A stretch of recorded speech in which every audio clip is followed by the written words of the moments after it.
चलें जी, बिस्मिल्लाहिर्रहमानिर्रहीम।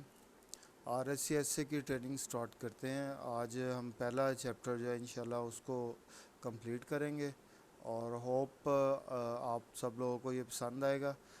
Red hat Linux का ऑफिशियल ट्रैक हम फॉलो करते हैं और इंशाल्लाह कोशिश करेंगे कि आपको इसका थारोली इसका नॉलेज आपको डिलीवर कर सके और according to the Red Hat और उसके बुक के जो नॉलेज है वो कम्प्लीटली आप तक पहुंच सके। तो I will be very thankful कि अगर आप हमारे चैनल को लाइक और सब्सक्राइब करें ताकि आपके पास जो आने वाला जो है हर नया वीडियो वो पहुंच सके। तो इस बुक के अंदर हम इसको देख लेते हैं कि रेड हैट के जो है वो 16 चैप्टर्स हैं। टोटल 16 जो है कम्प्रीहेंसिव रिव्यू है और एक और जो इन्होंने ऐड किया है वो कंटेनर्स है। वो इंशाल्लाह मैं नेक्स्ट में आपको एक लेक्चर में कवर कर दूंगा। और अपना इंट्रोडक्शन मैं अभी उसको स्टॉप कर रहा हूँ।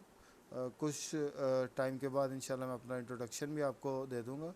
मैं एक आईटी प्रोफेशनल हूँ और मैं आपको अपने बारे में कंप्लीट डिटेल्स बाद में बताऊंगा। तो रैपिड ट्रैक है, इसमें हम देखते हैं इंट्रोडक्शन आ जाता है, फिर accessing system and obtaining support है, नेविगेटिंग फाइल सिस्टम है, managing local users and groups हैं, कंट्रोलिंग एक्सेस टू फाइल्स है, एससी लिनक्स की मैनेजमेंट है, ट्रबल शूटिंग और ट्यूनिंग सिस्टम परफॉर्मेंस है। बेसिकली ट्यूनिंग परफॉर्मेंस है, इसके बारे में हम देखेंगे कि परफॉर्मेंस कैसे देखी जा सकती है सिस्टम पे। Installing and updating software packages है, मैनेजिंग बेसिक स्टोरेजेस है और चैप्टर 9 में हम देखेंगे controlling services and the boot process क्या है रेड हैट के अंदर स्पेसिफिकली। चैप्टर 10 में मैनेजिंग नेटवर्किंग है। चैप्टर 11 में analysing and storing logs. Implementing 12 में है implementing advance storage features and 13 में स्केजुलिंग फीचर्स टास्क। चैप्टर 14 में एक्सेसिंग नेटवर्क अटैच स्टोरेज और 15 में है मैनेजिंग नेटवर्क सिक्योरिटी और 16 में मैंने ऑलरेडी बता दिया कि जी कम्प्रीहेंसिव रिव्यू है। इंट्रोडक्शन में मैं ये बता सकता हूँ, आप अब किसी बुक को पढ़ने का तरीका माशाल्लाह कुछ लोग प्रोफेशनल्स होंगे, कुछ स्टूडेंट्स होंगे। स्टूडेंट्स को न्यूबीज़ हैं उनको कैसे पता चलेगा कि मैं बुक मेरे हाथ में आ गई है तो मैं उसको कैसे स्टडी कर सकता हूँ। ये स्पेसिफिकली मैं उर्दू में इसलिए इसको लेक्चर्स को अपने कर रहा हूँ ताकि जो इंडो पाक के लोग हैं, इंडिया और पाकिस्तान के जहाँ जहाँ पे नेटिव लैंग्वेज उर्दू बोली जाती है, उन सब के लिए ये फ्रूटफुल हो सके। और मेरी यही कोशिश है कि जो हमने नॉलेज गेन किया है वो बहुत सारे लोगों तक पहुंच सके। तो अगर हम देखें तो क्लास की ओरिएंटेशन में ये सबसे पहले मुझे जो है आप लोगों को ये बताना है कि जो हमारी क्लास की ओरिएंटेशन है, ये हमारे पास एक वर्क स्टेशन है। वर्क स्टेशन और वर्क स्टेशन से हम किसको एक्सेस करते हैं, सर्वर ए और सर्वर बी को। RSCSA में हमारा काम इससे ज़्यादा होगा सर्वर ए और सर्वर बी के साथ।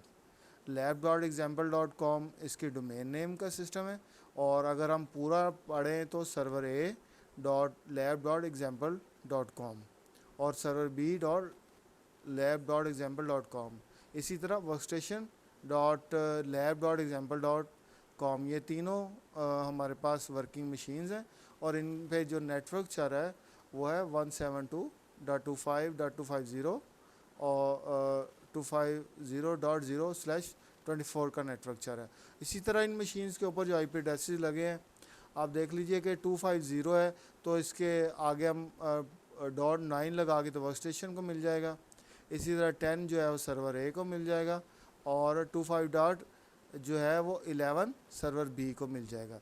ये सारा डिपिक्शन दी हुई है यहाँ पे 9, 10 एंड 11। फर्स्ट सर्वर हमारा ये सर्वर ए है, सेकंड सर्वर हमारा सर्वर बी है। सर्वर ए और बी हम एक्सेस करेंगे वर्क स्टेशन से, ये हमने देख लिया यहाँ पे। इंशाल्लाह आगे जाके जब हम काम करेंगे तो वो हम उसको कर लेंगे। तो हमने लैब्स को स्टार्ट एंड स्टॉप करने का तरीका मैं आपको बताऊंगा, किस तरह वर्चुअल मशीन्स बनाई गई हैं, ऑफिशियल तरीके से हम देख के उसको कर लेंगे। तो इसमें हमारे पास जो है और मशीन्स को स्टार्ट, पावर और रीसेट करने का तरीका है, ये लैब का एनवायरनमेंट है। आप अपने घर पे खुद से 2 मशीन इंस्टॉल करके तीसरी मशीन से पुटी से उसको एक्सेस कर सकते हो। ये कोई मुश्किल चीज़ नहीं है। जब आप लोग आहिस्ता आहिस्ता चीज़ें सीख जाएंगे तो क्या होगा कि अपने घर पे 2 मशीन्स इंस्टॉल करें, वर्चुअल VMware के ऊपर या वर्चुअल बॉक्स के ऊपर। अगर किसी को वर्चुअल बॉक्स नहीं आता है तो हम उसको वर्चुअल बॉक्स की भी ट्रेनिंग सेंड कर देंगे और VMware के ऊपर भी इंस्टॉलेशन करनी बता देंगे। तो मैं चल रहा हूँ आगे लेके आपको। तो इसका इंट्रोडक्शन सारा लैंग्वेज पैक वगैरह ये बाद में हम देखेंगे, लैंग्वेज कोड रेफरेंसेस वगैरह ये सारे मैं यहाँ से बेसिकली चैप्टर 1 से स्टार्ट करता हूँ। चैप्टर 1 में जो इसका गोल है उसमें उसका ऑब्जेक्टिव है और उसके सेक्शंस हैं। डेफिनेटली उसके अंदर क्विज़ भी आ जाता है। यहाँ पे एक आपने लोकल लॉगिन कैसे करना है और रिमोट लॉगिन कैसे करना है सिस्टम के ऊपर, ये हम देखेंगे इसके अंदर। फिर एक क्विज़ है वो देख लेंगे। फिर SSH की बेस्ड ऑथेंटिकेशन है, ये बहुत इम्पॉर्टेंट है। अगर आप कोई भी सर्वर डिप्लॉय करते हैं तो आप जो है आप समझ लीजिए कि आप ऑथेंटिकेशन आपको एक दूसरे मशीन्स के ऊपर ऑटोमेशन जब की होती है, स्पेशली जब हम क्लस्टर्स में कोई चीज़ें डिप्लॉय करते हैं।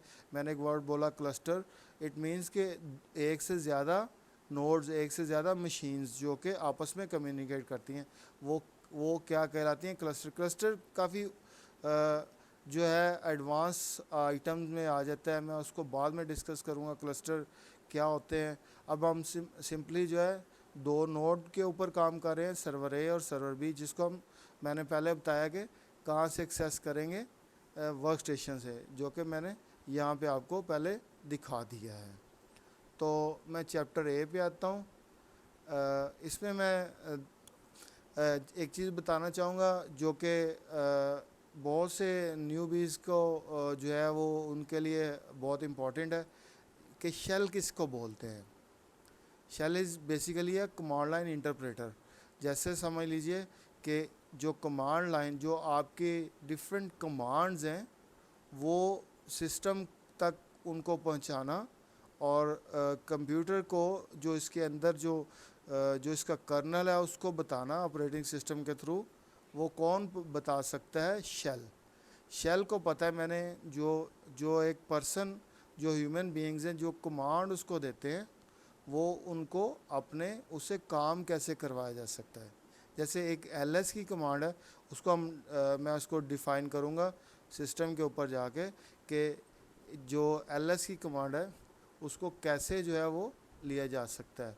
मैं यहाँ पे आपको दिखाता हूँ कि मैं यहाँ पे लिखता हूँ ls। ये बेसिकली एक शेल है। शेल में मैंने ls की कमांड दी है। तो जो ls हमें पता है कि जी लिस्ट करो, लिस्ट दिखाओ, मुझे फाइल्स की लिस्ट दिखाओ और या फोल्डर्स की लिस्ट दिखाओ। तो ls जो है वो उसको ट्रांसफ़र करना सिस्टम लैंग्वेज के अंदर, वो किसका काम है, शेल का। अब ये देखें, मैं यहाँ पे कहता हूँ ls-l लॉन्ग लिस्ट मुझे दिखाओ। ये मैंने कमांड टाइप किया है और उसका एक ऑप्शन लगाया है। अगर मैं कहता हूँ ls-l यहाँ पे वीडियोस, कैपिटल V है, ये आपने इसका ख्याल रखना है कि जो कैपिटल V है, जो ये हमारा लिनक्स ऑपरेटिंग सिस्टम है, ये केस सेंसिटिव है। तो मैं यहाँ पे अगर इसके साथ अब मैं आपको डिफ़ाइन कर सकूँ, ये एक कमांड है, ये इसका एक क्या है, उसका आर्गुमेंट है या उसका ऑप्शन है, और ये इसका आर्गुमेंट है।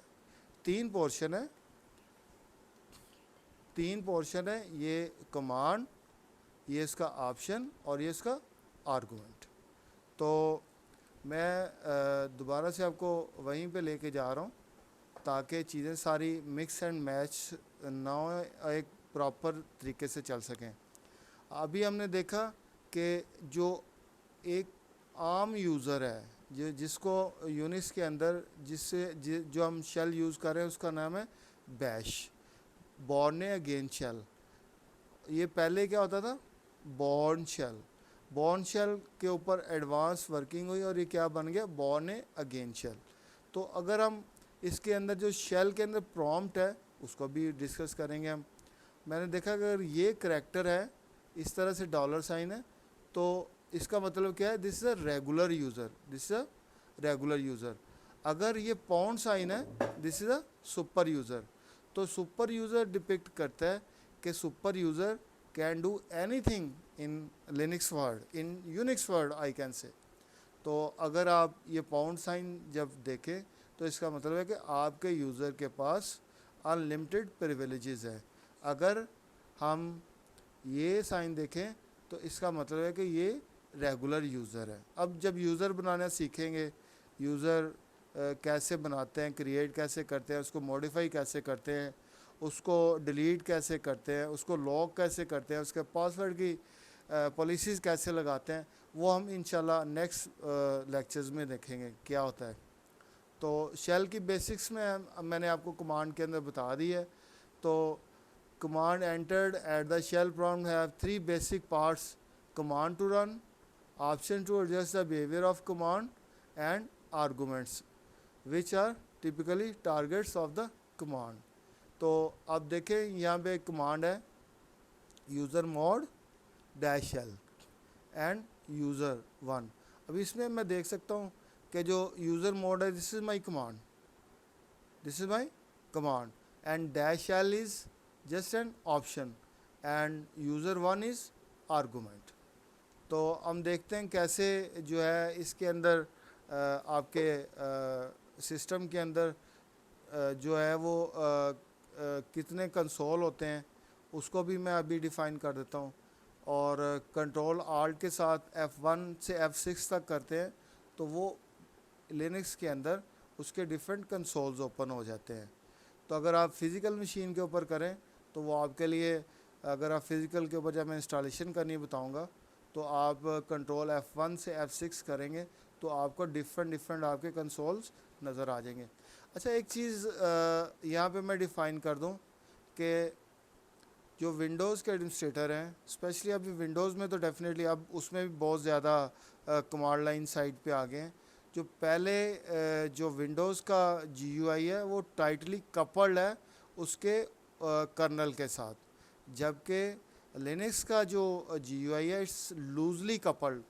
इसका आप देखेंगे हेडलेस मशीन्स होती हैं हमारे पास, हम उनके ऊपर सिर्फ क्या करते हैं कि बेसिक जो लिनक्स है उसको इंस्टॉल करते हैं जिसके अंदर GUI बिल्कुल नहीं यूज़ होता। और स्पेशली जब हम डेटा सेंटर्स के अंदर Unix like operating system use करते हैं तो उनके ऊपर ग्राफिक्स नहीं होते हैं, हम मिनिमल उसके इंस्टॉल करते हैं और उसके ऊपर जो सर्विसेज यूज़ करनी होती हैं उसके ऊपर वो सर्विसेज इंस्टॉल करते हैं ताकि आपके सिस्टम के ऊपर OS का लोड कम से कम रहे। और इससे क्या होता है कि जितना आप कम से कम मिनिमल इंस्टॉल करते हैं उतनी आपके सिस्टम की सिक्योरिटी इन्हेंस हो जाती है।